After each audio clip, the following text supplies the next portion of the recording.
Good day from wherever you are in the world.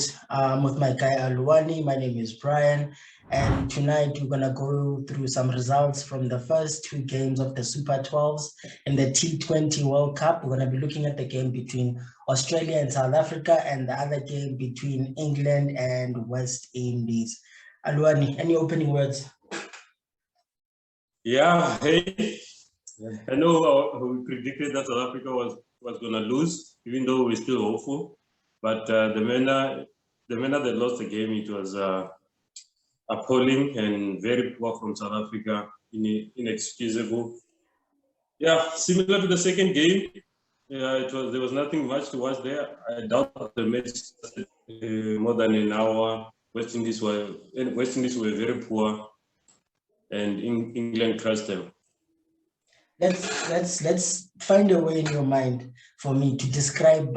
We'll start with the South Africa versus Australia game. If you had to put a caption for that game, what would you call it? I think ICC T20 website, they was calling it the low scoring thriller or something. How would you frame the game?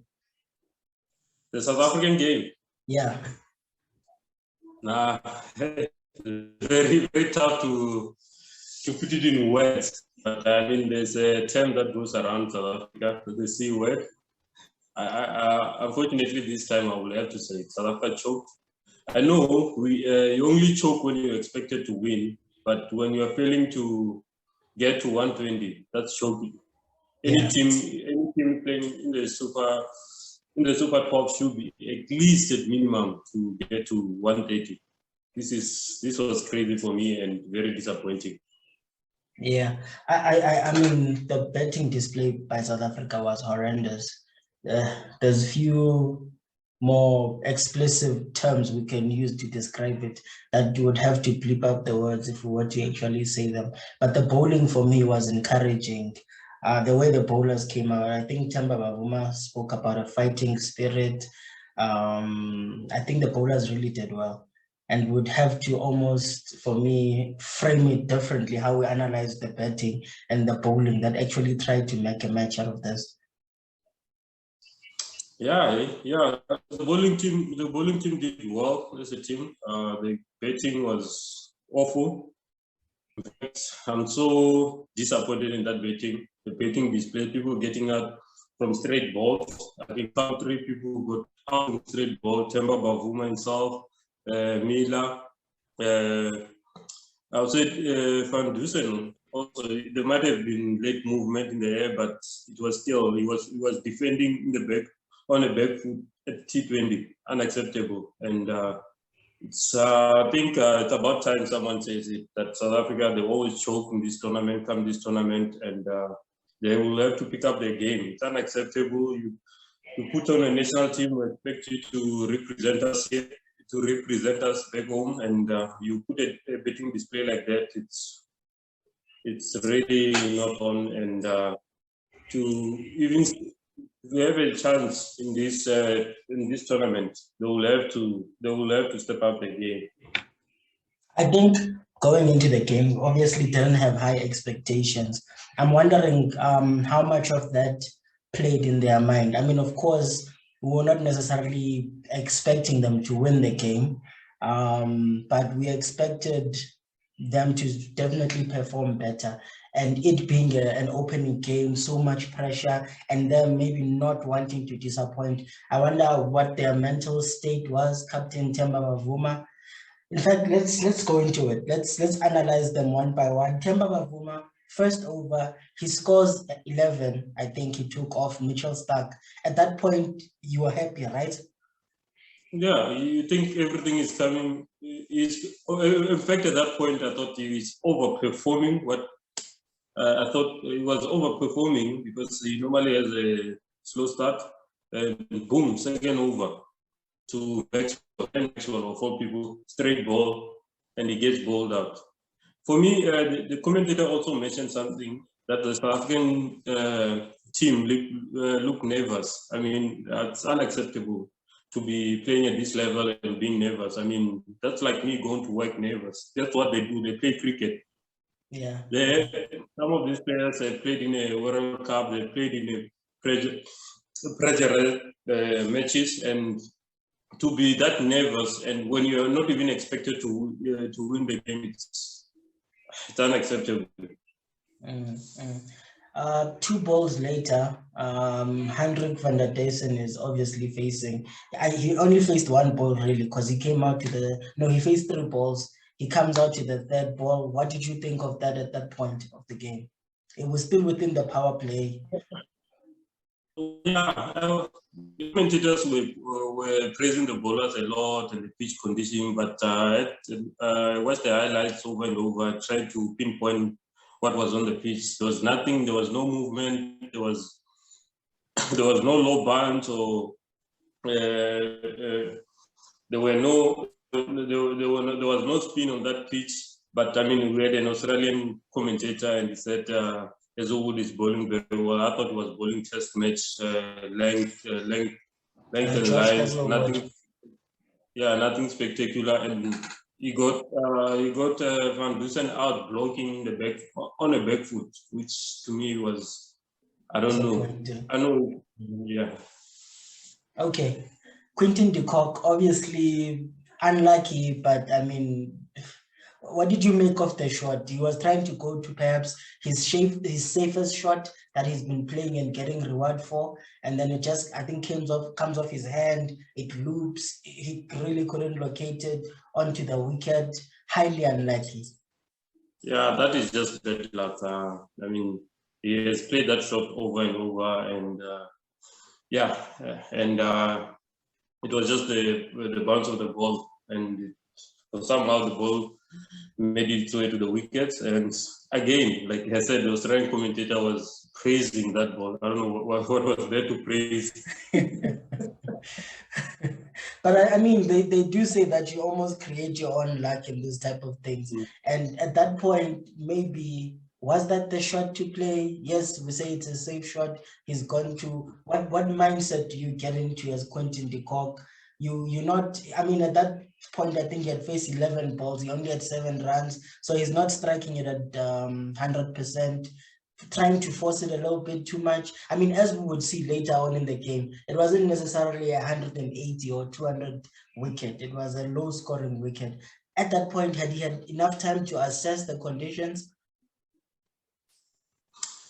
Yeah, I mean, so we only 1 down at that time.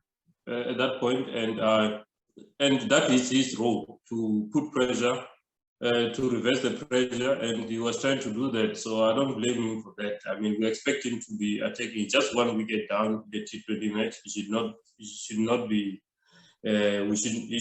looking to consolidate after just 1 wicket. So I think he was trying to fulfill his role in Penalty well. Okay. Well, the only other performance we can really speak about with the bat was Aiden Markram. He really, for me, he really tried to steady the ship. Really, but he was like really a lone fighter for us there, barring Kagiso Rabada, who came in with a quick 19 of 23 balls. If Kagiso Rabada doesn't score those runs, we trying to defend 98 or 99, which is horrendous. Yeah. So Adrian Markram played very well. He did knock the ball around. He hit a couple of boundaries. I mean, he didn't look nervous. The other guys around him, particularly Klassen, he never looked stable. He did hit 1 boundary, but yeah, I mean, he also got out the straight ball that he hit to point, and I actually starting to doubt his position in the team. David Miller, he has been on a bad form. He scored 16 runs, but he got it again. He got out to a straight ball from Zampa, and it's very disappointing. Particularly for David Miller. I mean, this man has been playing international cricket forever, and disappointed us like this, it's unacceptable. This is the description of choking for me. I mean, that was his 91st ODI. By now, we should really be expecting more, and it's disappointing to sit with Miller. We can't be talking about Miller's potential anymore or anything like that. The guy is a seasoned campaigner. He should be coming in, steadying the ship, when we're in trouble. Heinrich Klaassen, there's not really much for me to say. Really, really disappointing. But what did you make of Rabada's innings with the bat? Well, I don't want to touch much on that because it's not even his role. It's not picked for that. Even if he had scored a 0, we're still going to pick him for the next match. But he batted well. I think he hit 1-6 at the 4th, and he got us to 120, which was decent. But it's not his role. The guys above him should be fulfilling that role. Even Maharaj, he got out, run out, but it's not. They are not there for that. And I don't really blame any of these guys after the maybe even doing Futurias, we picked him as the extra batsman, supposed to score a couple of runs. Okay, let's talk about the Australian bowling. Obviously, the pick of the bowlers there was Josh Hazelwood. I know we've had this discussion before.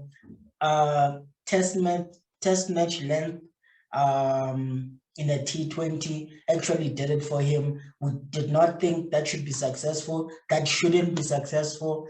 But I mean, he stuck to the basics and it worked for him. Figures of 2 for 19, I think it was, at 4.95. I mean, he got man of the match. Deservedly so, I suppose. The fact that South African batsman looked nervous, it worked into his hands. I mean, he just had to bowl line and length, and it looked amazing. But to be honest, I actually worried for Australia what if they're going to adopt that strategy. A different team would have done better, and it made Hazelwood look like a superstar. I know I trust him in the preview. I'm still on my way now. Even Zampas got 2 wickets, and I also didn't see anything great about him. What makes me even more mad is Glenn Maxwell looking like a superstar. Yeah, that makes me mad. Within a power play. I mean, he's wearing straight balls, and our opener can't face him. Yeah, that was horrific. Okay, quickly then, before we touch on the Australian innings, what do you change in this team? You are Mark Boucher, you Temba Bavuma, you are the selectors. Going into the West Indies game on Tuesday, what would you change? Would you change the squad? Do you go in the same? What do you do? Yeah, if I'm Mark Boucher, I'm looking at 2 positions in particular to see if I can make a change there. Probably Heinrich Klaassen. Of recent, I don't see any value that he has. So the option there is to bring in Hendricks. It's either you're going to bring in Hendricks to open, or you're going to throw him somewhere in the middle order. Or it might be a straight swap. Secondly, Dwayne Pretorius actually bowled very well, but he didn't add anything with the bat. So you might be looking at that and saying, do I bring in a third spinner? Do I bring in Mulder? But I wouldn't. There's nothing that suggests we should drop him from how he performed in the last match. But we might be wanting to bring in a third spinner there, just to create a little bit more pressure. Okay. Nokia had an average game, but I don't think they will drop him. Yeah, no, definitely agree with you, especially the change to Klaassen. I think I would definitely drop Klaassen for the game. I don't think he's bringing in anything special. Bring in Hendricks. See if I can do a swap with Temba Bavuma, depending on what you want to achieve. But it's fine. Maybe you could leave it and do a straight swap. Let's quickly talk about the Australian batting innings. Obviously, they were not chasing much. We bowled very well. The top scorer there was Steve Smith, 35 of 34. He obviously didn't even need to go at a higher rate than that. I mean, yeah, the Australian batting also didn't do well, to be honest. I mean, they were struggling to chase 119, which is should be concerned to them. David Warner didn't get a start. Finch didn't get a start. Mitch Marsh didn't get a start. Steve Smith managed to get 35, but yeah, you were not chasing much. That's why you only got 35 from 34 balls. When he tried to kick off, he got out. He was trying to hit one big shot, got out. So there is concern there in terms of form. Glenn Maxwell also was going at a runner ball, 18 in 21 balls. When he also tried to play aggressive shot, he got out. So there are concerns amongst the Australian team. I was just happy that Matthew Wade didn't hit the winning runs after trashing him in the last match. But I mean, you could also see that he was also struggling to hit boundaries, and the only guy who really performed is Makatunas, and he got them to the finish line. But if I'm an Australian supporter, I'll be very worried with what was displayed there. If you are struggling to chase 120 in a pitch where there was nothing you can pinpoint that was wrong with the pitch.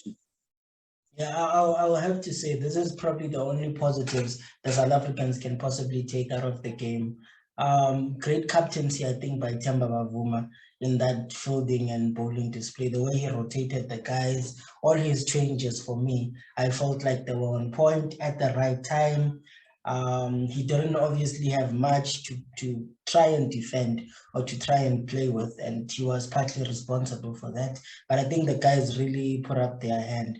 14 dot balls from Kagiso Rabada, from Andrek Nortje, Shamsi coming in with a wicket, Dwayne Pretorius tried his best, Keshav Maharaj the same, but they really didn't have much. You give them an additional 15 runs even, and maybe the game would have been different. I still wouldn't have been satisfied with the way South Africa played, but at least it would have given them something to bowl at.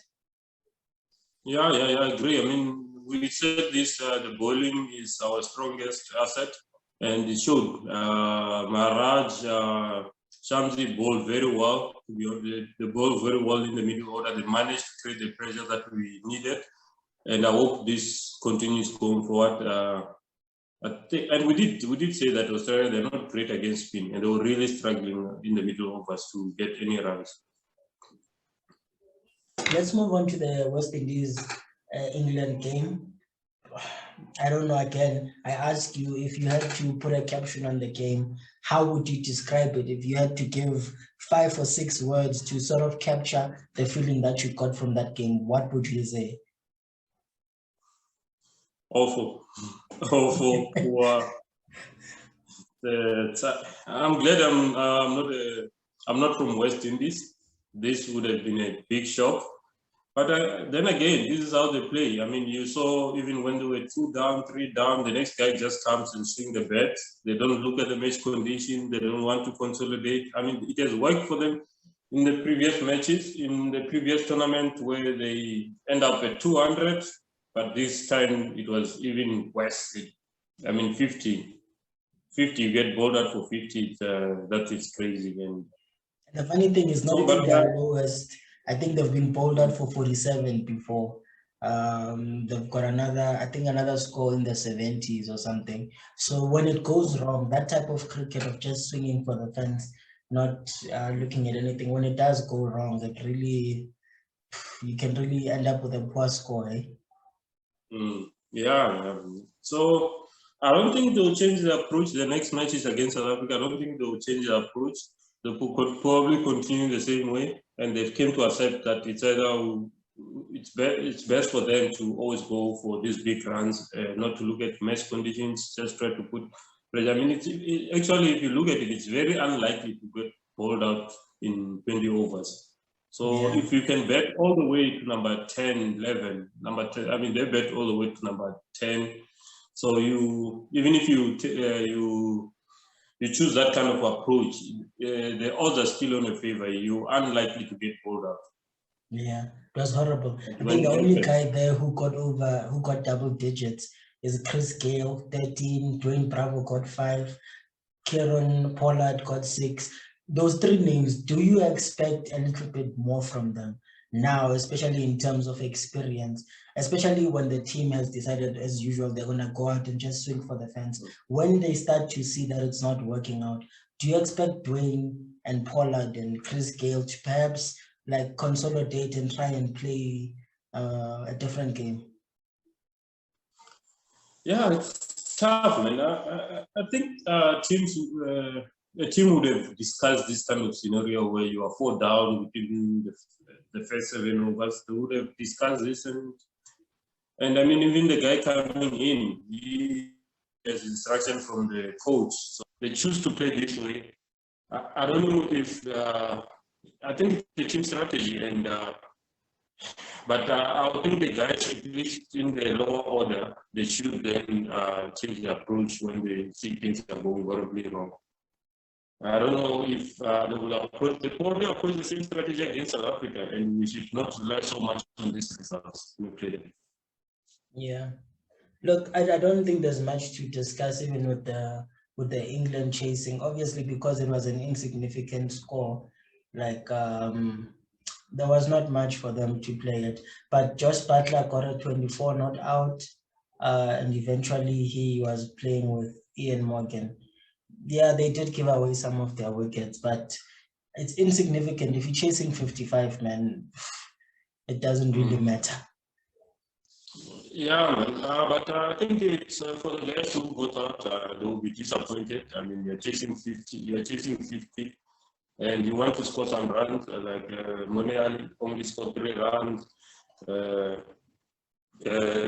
Jason Roy only scored 11 runs. I think they could have done better in that regard. That's the only thing that only negative they can take out of this game. The bowler did very well. Obviously got 10 wickets, and I think for them, there's nothing much to change from this. So it would have been a great confidence booster from the first match. Okay. So, okay, South Africa faced West Indies then on Tuesday, 26th October. For the most part, we expect both teams to go the same, but we're hoping South Africa makes a change, straight switch there for Riza coming in.